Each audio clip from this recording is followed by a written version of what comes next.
You are listening to the Techie Leadership Show with Bogdan and Andrei. Hello and welcome to the Techie Leadership Show. Today with me I have Nick Gallo, and he is the Chief Servant, which I love the title. I absolutely love the title, and co-CEO of the nation's leading provider of outsourced ethics, compliance, and HR services. And the nation is the US, and the company is Compliance Line. He gets to drive the culture of the company he has been entrusted with and creates a unique company flavor that distinguishes it from the others.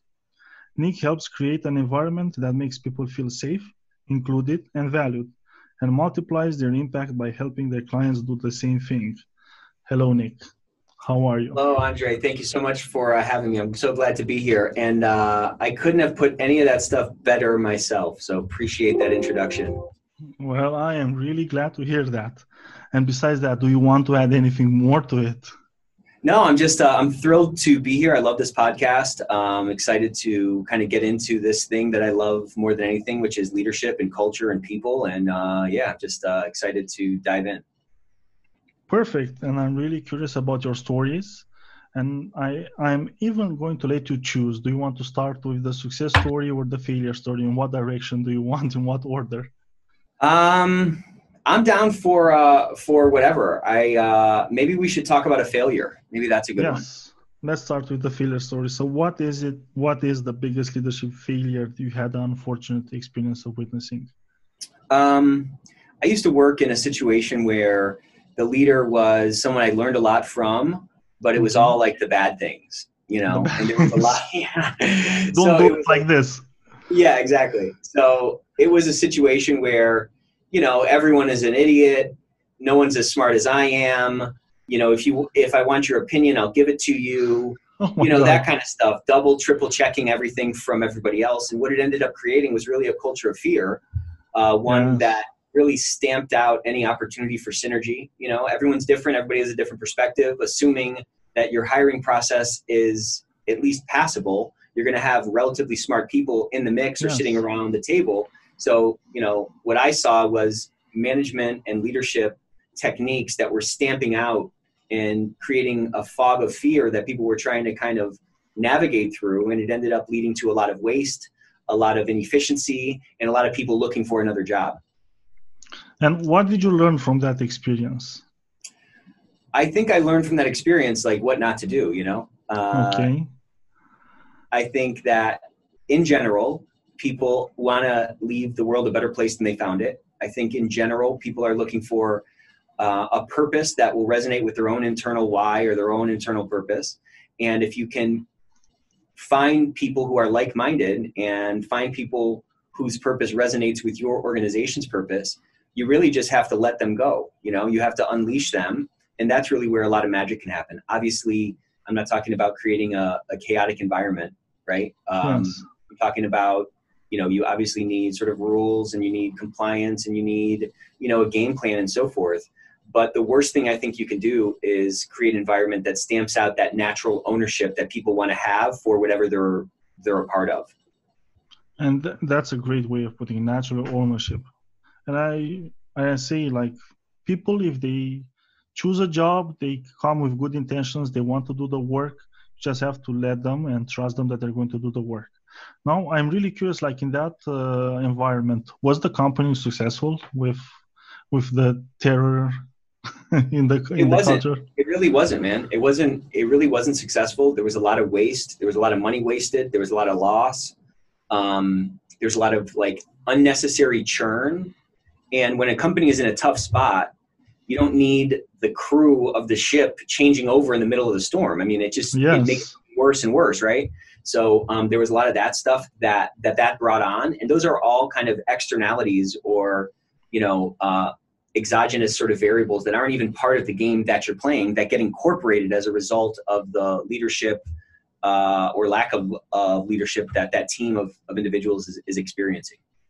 And Nick, I guess it's like a natural tendency sometimes, like if things don't go well, to double down and check even more and trust even less your people. So in your point of view, after going through that experience, do you think it actually leads the company to to bottom out even faster?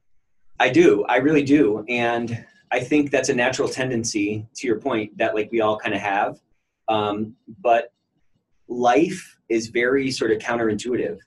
And sometimes when you feel the desire to hold on tighter, right, and really white knuckle this thing is the time when you have to really let go and let people run with the vision or run with the task and let them put those gifts they have to work in pursuit of that collective mission. Yeah, and that's a hard thing you have to do as a leader, because if what you're doing clearly isn't bringing you the results you want, try doing like the 180 and go in the other direction and see what happens. Do the and then unnatural also, thing.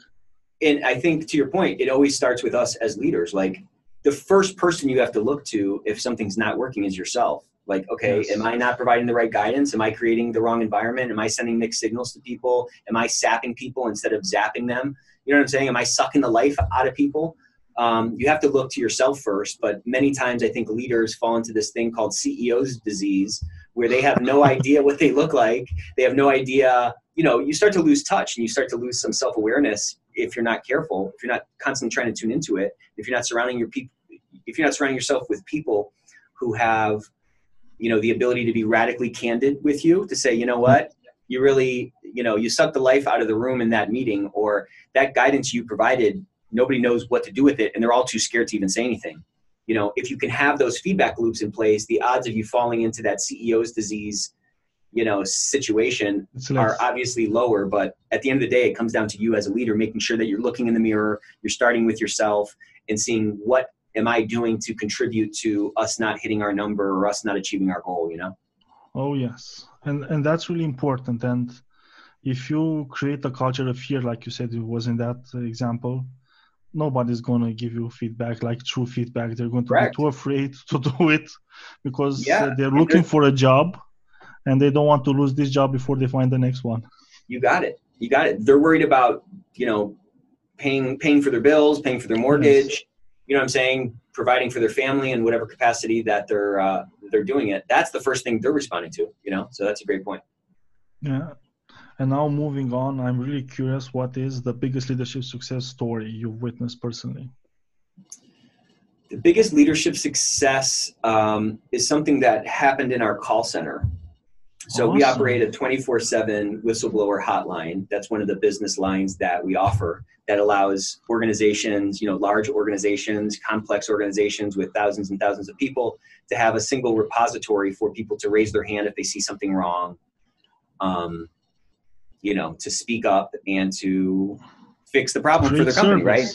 Yeah, exactly. So when my brother and I came to Compliance Line, this was a very kind of owner-centric organization, kind of a CEO-centric organization, and all the thinking and leadership was done from like one seat. From our view on what it takes to grow a great company, you have to distribute out that authority and you have to distribute out that leadership so that more people can be empowered and the organization has a better chance to, scale on a sustainable basis. So what I witnessed firsthand was a group of people who were managers in name only, elevate over a period of about 18 to 24 months to be really just phenomenal leaders of our culture and phenomenal leaders within our business. And the nice thing about it is that, like, they were not being Nick, they weren't being me. It wasn't me telling them what to do. It was simply them sort of, it was simply us taking these potted plants that had been, growing in a closet and putting them on the windowsill to get some sunlight. And it's kind of a lot of what you're talking about, just giving people some support, giving them empowering them, giving them some actual authority. It's amazing what they'll do. And I saw them totally outperform my expectations. I saw them create a culture in our business, for this aspect of our business that's really special, that's really distinct. And it's really helped. Yes. I mean, look, the bottom line impact always shows up. That's a byproduct of a lot of the stuff that we're talking about. So I saw those things. But more importantly, what I saw some people really come to life and put on this mantle of leadership that I thought they could always, wear, but then they actually ended up believing it. And, if you compared these, there's one person in mind that I'm thinking of. If you compared her today to her 3 years ago, you wouldn't even recognize them because their energy is so different and the impact that they're having is so different. And it was just a matter of unleashing her, taking that governor off the engine and letting that race car really run down that road. And could you give like some concrete examples of steps you took to help them turn them from being just managers to leaders? Yeah, it's just like a lot of yelling, some screaming, slamming doors. I'm kidding. I'm totally kidding. It was all the good stuff. Yeah, exactly.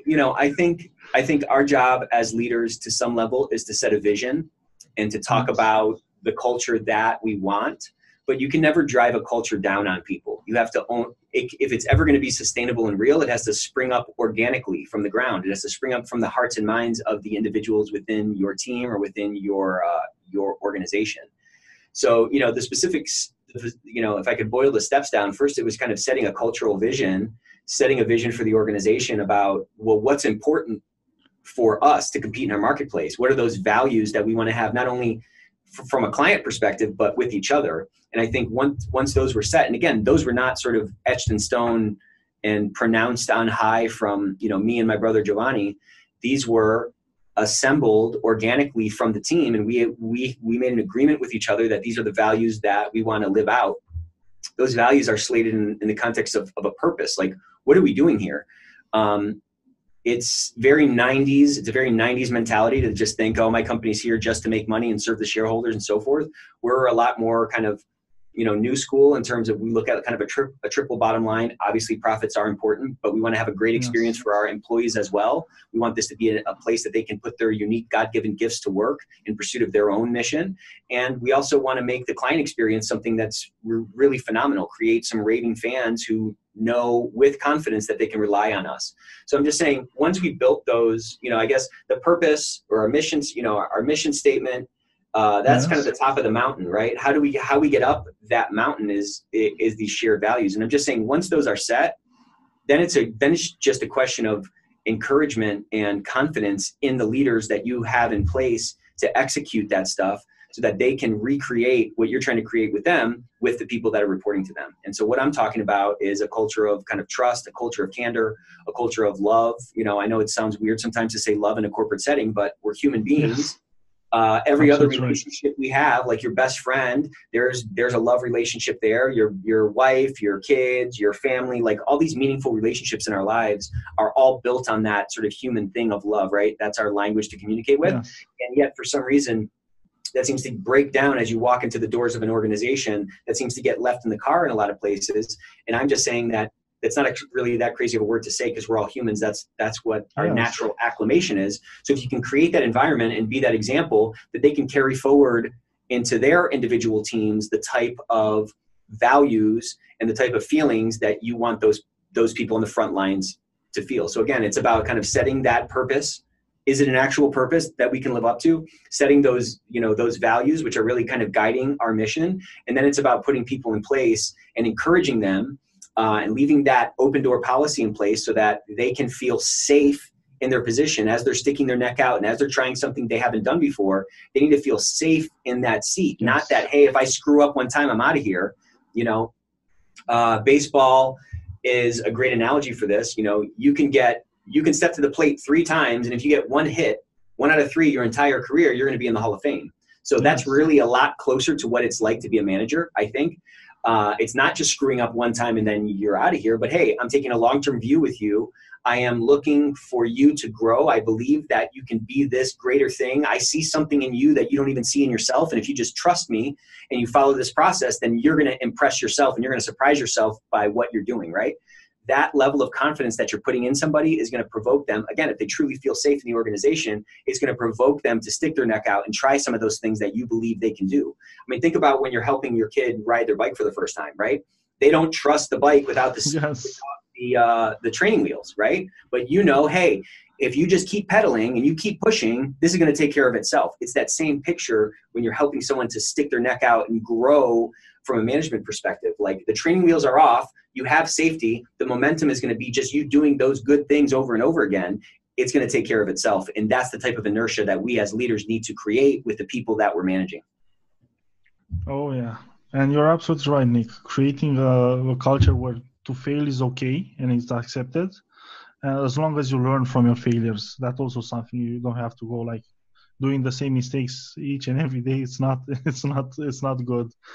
Yeah, But you don't drown by falling under the water. You drown by staying yes, below the surface. And you yes, don't exactly. fight by hitting the canvas. You lose the fight by staying on the canvas. So all those failures, as we talk about them, they don't have to be failures if you, to your point, can turn them into lessons. And that cost of the mistake can be turned into a tuition payment. That's when the growth can come. But if you're not looking for those things and you're not even opening up the opportunity for people to fail, then you're never going to progress and never going to get better. And actually, now that I'm thinking about it, you actually create more valuable employees for the company. If you have a person that failed a lot but learned from each failure, and he has like an experience that he can draw on for the benefit of the company that is superior than anything else you could hire. Because yeah, and you know what? Like, to that point, man, like, true growth only comes through pain. You know, when you're oh little and you're yes, waking up in the middle of the night because your legs hurt because you're growing, you know, you're shooting up like a sprout over the summer. Or think about like a block of steel that gets turned into a sword. Like, there's a lot of effort, a lot of pounding, and a lot of yes, malleability of that, you know, that piece of steel that you have to tap into in order to transform it.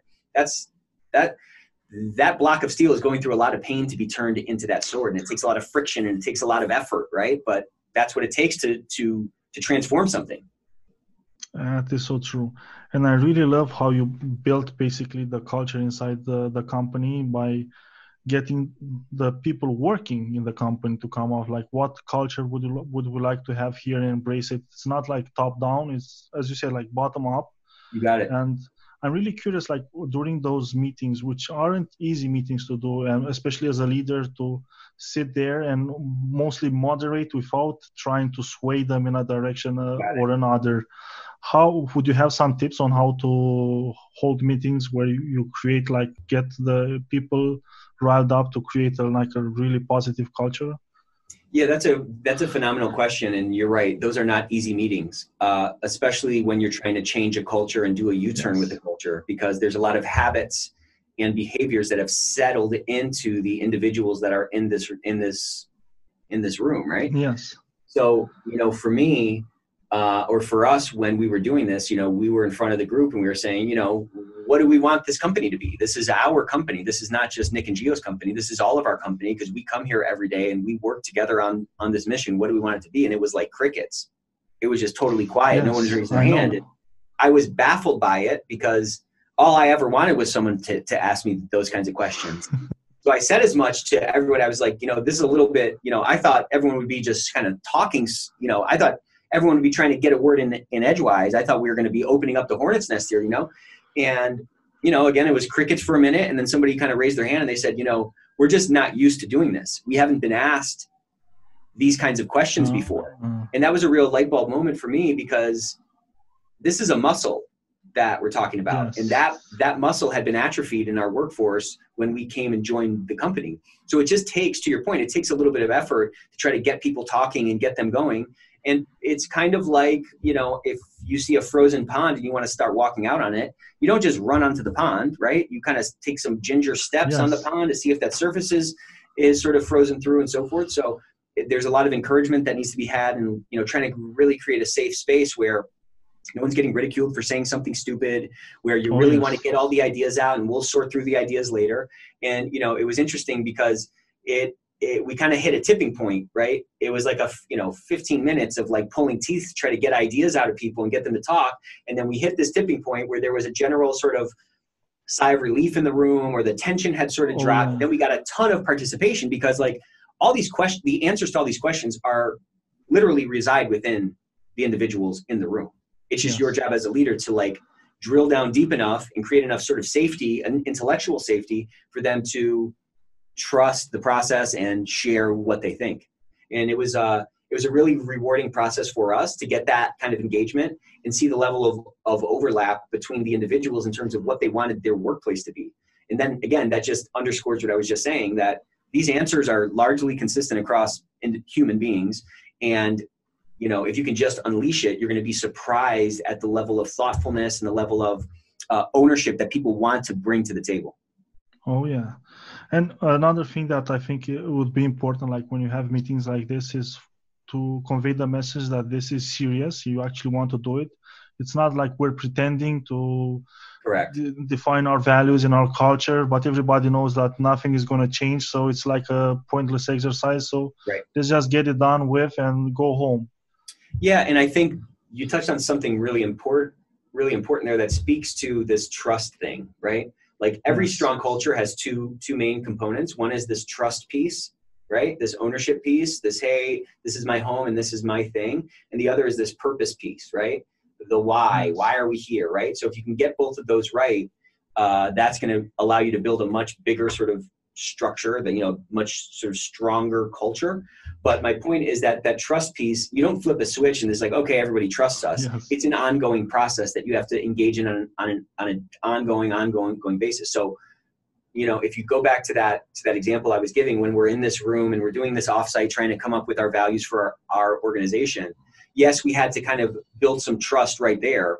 That was some short-term micro trust, but there's also a macro trust game that we're also building, that's built over months or quarters or maybe even years, where people are saying like, okay, we just went off site and we had a nice day and they ordered in lunch and we put a bunch of Post-it notes on the wall and did some great brainstorming trust exercises and so forth. But are these just yet another page on our website of values that don't really mean anything, to your point, or are they actually something that we pull up off the wall and we live out every day?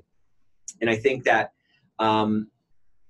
it takes time for people to really buy into this thing. And it takes sort of an undying commitment from leadership to live those things out, to gain that trust. Because too many leaders, they'll just go through one of these exercises or they'll have a culture initiative and they'll be like, okay, on to the next thing. What are we doing for sales or something? And what I'm saying is that if you're going to engage in the culture thing, that's a new function. That's a new task you got to do on a daily basis. You know what I'm saying? You can't just set it and forget it. You got to live it out every day. And once you can hit that trust tipping point, like assuming the purpose statement is real and resonant, then once you hit that trust tipping point for the foundation of your culture really gets supercharged, because it turns into a self-correcting mechanism, because it's everybody working to keep this fire ablaze. It's not just one person, throwing a bunch of logs on the fire, trying to warm a whole campfire.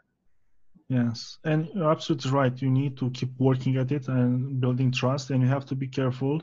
The more trust you build, to every decision is scrutinized in a way, and you can blow all the trust. You can spend like 3 years building a massive amount of trust, and people trust you, and they work, and they put their hearts in the company, and you come in like a crisis situation, and you act like revert back to old habits, and it's all that work just evaporates.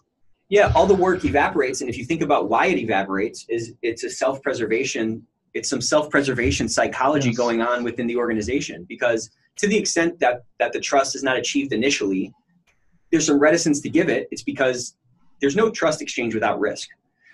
So it's the risk of being let down, or the risk of buying into something that's fake, or the risk of feeling like a fool. Those are all the things that prevent people from buying into this trust thing. And to your point, if it gets violated, then all those old fears that had been sort of cemented over, so to speak, burst right back through the ground. And they say, see, I knew this was too good to be true. I knew this was all BS. I knew this was just like something else. So we as leaders are fighting against a tide of a lot of sort of negative experiences most of our workforce have been through at other organizations. And this is greater now today than ever before because of the labor mobility, right? Like, think back 3 generations, the number of companies that a person worked for compared to the number of companies that the average person works for today was way less, right? People change jobs more frequently and so forth. So in that, there's a lot more opportunity for people to get burned by leadership, or step into an organization that's inauthentic, or live in a company that has values that are fake. You know what I'm saying? So all those things are what we as leaders who are trying to do something different are fighting against. And we need to keep that in mind so that we can remain consistent to continue to build for the future. Absolutely. And we already touched a little on your leadership philosophy. So I really want to, if you can like put it in words, what is your leadership philosophy? So my broad leadership philosophy is that dollars are a byproduct of an organization, and an organization is nothing more than a bunch of individuals who agree to show up at the same place every day to pursue some collective mission. And you're never going to have an organization that the world, that the clients, that the marketplace loves if that organization is not full of people that love that organization first. So our philosophy is to put people over profits, to put people, as our main asset in this game. And if people are the main asset, then really the name of our game is making sure that those people are in a position to succeed. So that position to succeed means, tangible things like tools. You got to give them, the investments that they need to execute their mission or their playbooks or whatever. But then the psychological piece, that safety piece, that, that more intangible piece is really about creating an environment where they can feel safe and they can feel plugged into and they can get that ownership. So the name of our game is, again, so my leadership philosophy is to really focus on those two foundational elements of a culture, because a culture is just the collective average sort of behaviors of a group of people, right? So what can we as leaders affect? Well, we can speak into that purpose piece and create a compelling purpose for our organization. Again, it's got to be authentic. That's going to resonate with folks. And then we can build that trust piece, and that trust piece comes through vulnerability, and it comes through, inclusivity, and it comes through safety, and it comes down to leadership. If you want people to trust your company, this is something that you said before, then it's on you as a leader to create the circumstances for trust and trust them to execute, right? Like trust them to execute this game plan. So, if I could boil what I just said down, it's really my leadership philosophy is you need to take a long-term view with folks. You need to be vocal about your values and take those up off the wall and live them out every single day. Yes. Like, even to an obnoxious level, because you have to say things 1,000 times for people to get it and to see if it's actually real, and create those circumstances for success, right? Create that inclusivity, create that authentic culture that people can plug into, and it can be, it can be something special that they're a part of and they feel ownership about, Yes. And Nick, I'm really curious because you said you're trying to people over profits. So my point of view is people and profits, because if a company isn't profitable, it can have an amazing culture. Of course. The perfect place to live. But if people, you have to let them go because there are not enough profits, it diminishes the benefits, and it actually creates a bad impact for the people working there. So I see it 100%. You work on people to grow them, and that grows profits. When profits go up, you invest it in people, and it goes from one side to the other, always balancing them out. It's a cycle. Absolutely. Yes. Absolutely right. And I mean, we operate a for-profit organization. Like, profit is not a dirty word, but I'm just saying that profit is not our God. You understand what I'm saying? Exactly. If we do the right things, the money's going to come. You know what I'm saying? If you plant good seeds and you plant a good crop, then you're going to get a good harvest. It's just inevitable. But if you get uber focused on that dollar, that bottom line thing, it can't help but ascend above the people piece, and it can't help but ascend above the client piece. And then you have this short-term machine that really is not sustainable over the long run. So I would agree with the way you said it. I think that's even a cleaner way to say it than I said it. Well, thank you for that. And you also mentioned showing vulnerability. And I'm curious, do you, as a leader, find it helps to show that, as being in top management, showing that I make mistakes, I'm vulnerable, I'm not all knowing when it comes to this business? Yeah. I think it does.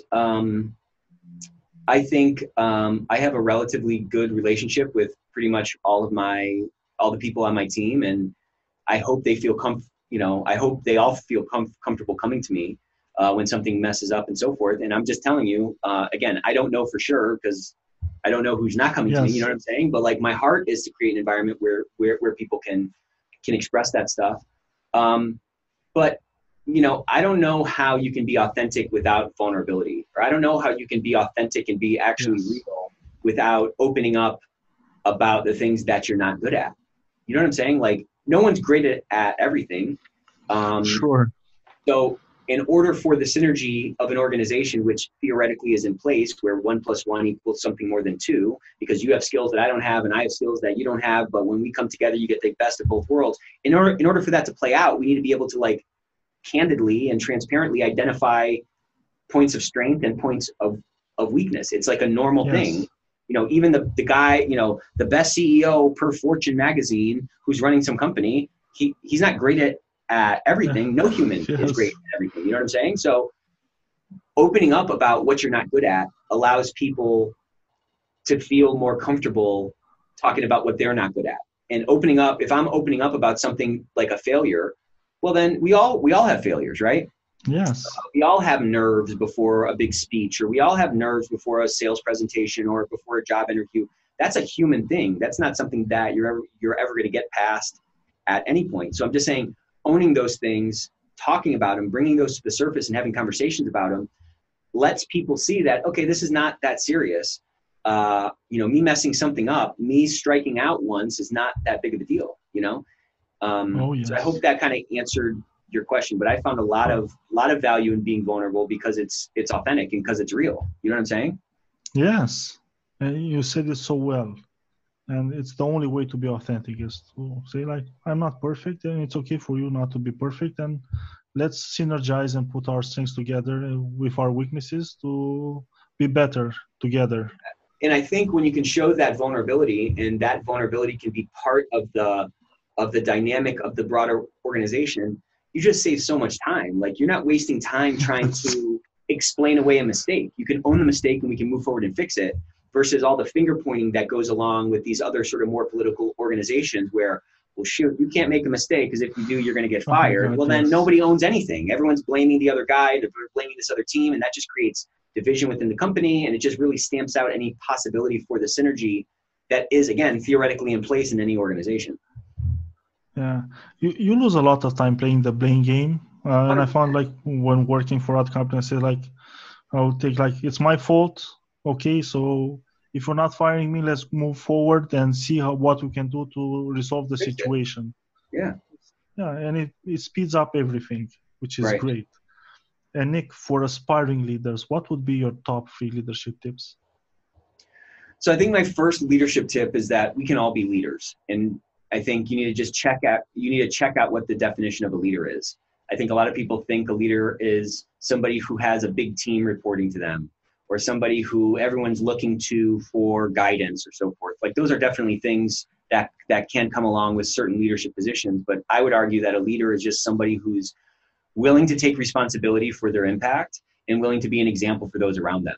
So that means that from day one, you can be a leader. And from day one, you can step up and get aggressive with the impact that you're trying to have on your company. So whether you're an entry-level person or you're somebody who's running a 50,000 person organization, your opportunity for impact is going to be there, right? It's going to be up to you to take it. So my first one is to just recognize that you can be a leader.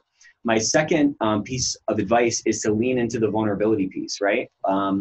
Setting that example to show that, hey, I'm not good at everything, or hey, I'm nervous about this, or hey, I'm really worried about this thing, or hey, I really screwed this up, allows for that layer of authenticity to be part of the equation and increases the odds exponentially that your people are going to raise their hand when something messes up. And then you can find out about it and be proactive on it versus trying to be reactive about it when you finally find out about it from a client because someone's been, sweeping it under the rug for the last, X, months, right? Yes.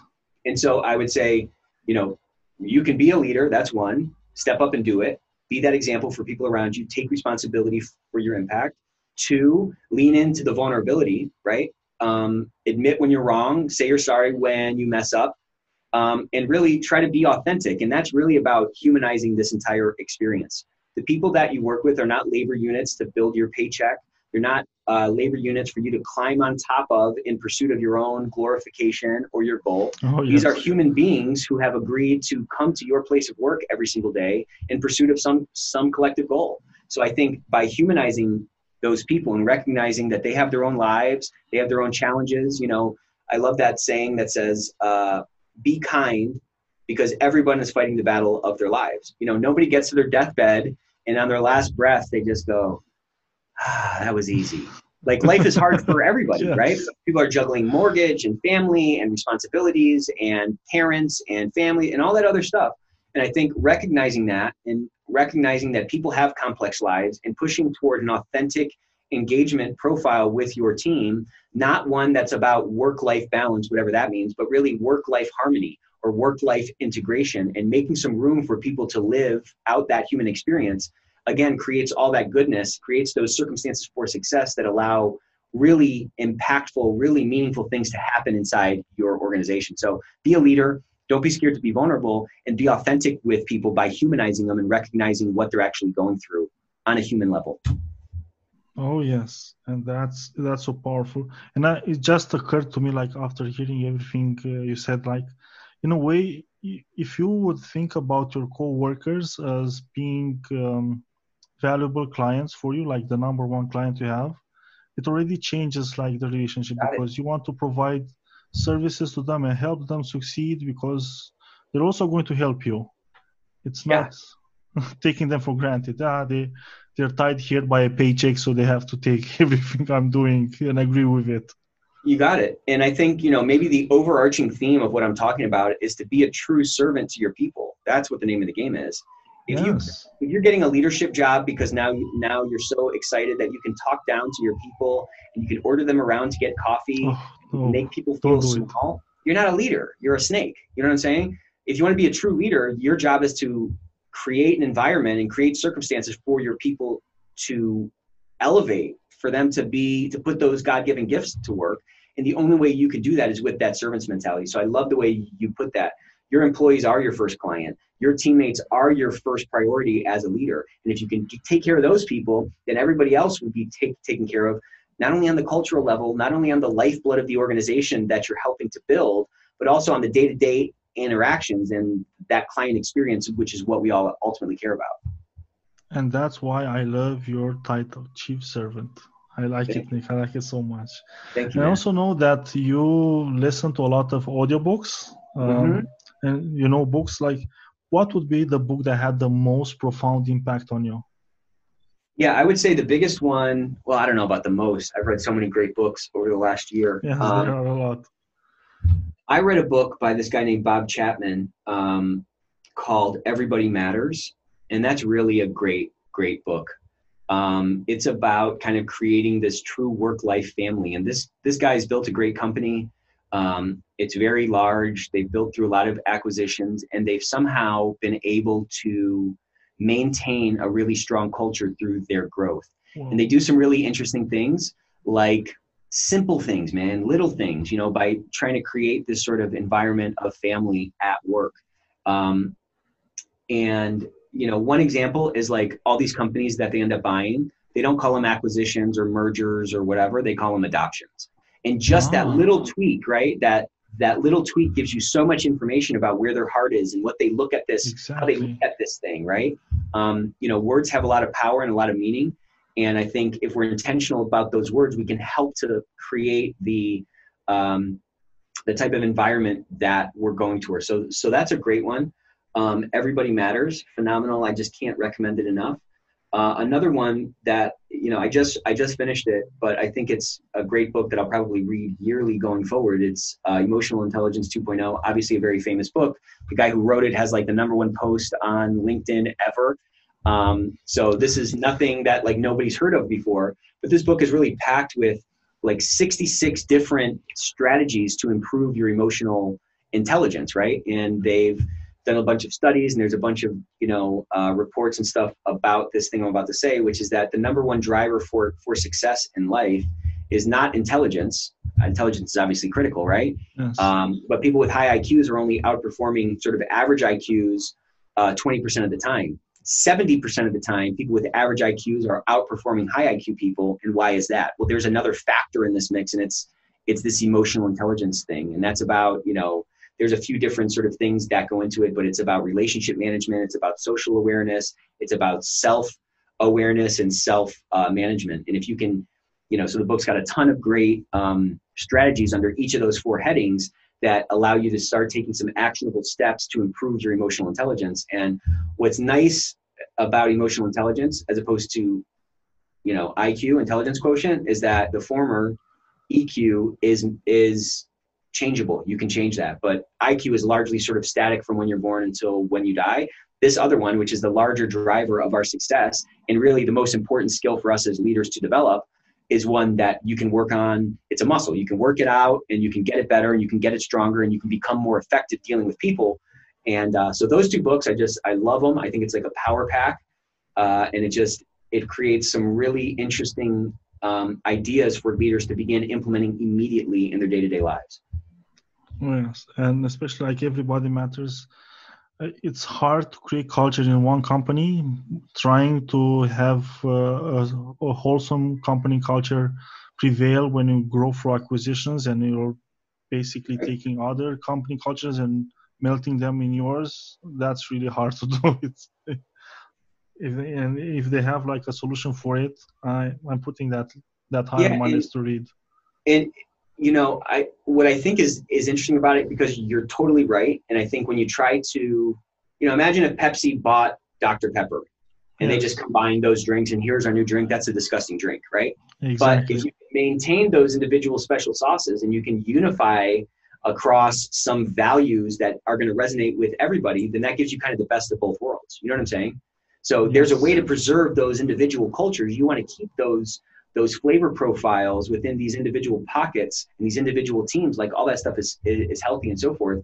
But there needs to be some higher level order, some higher order, purpose statement or values that can be consistent across the organization. And because we're all human beings, those are very easy to find. You know what I'm saying? Everybody wants to feel part of something. Everyone wants to feel safe.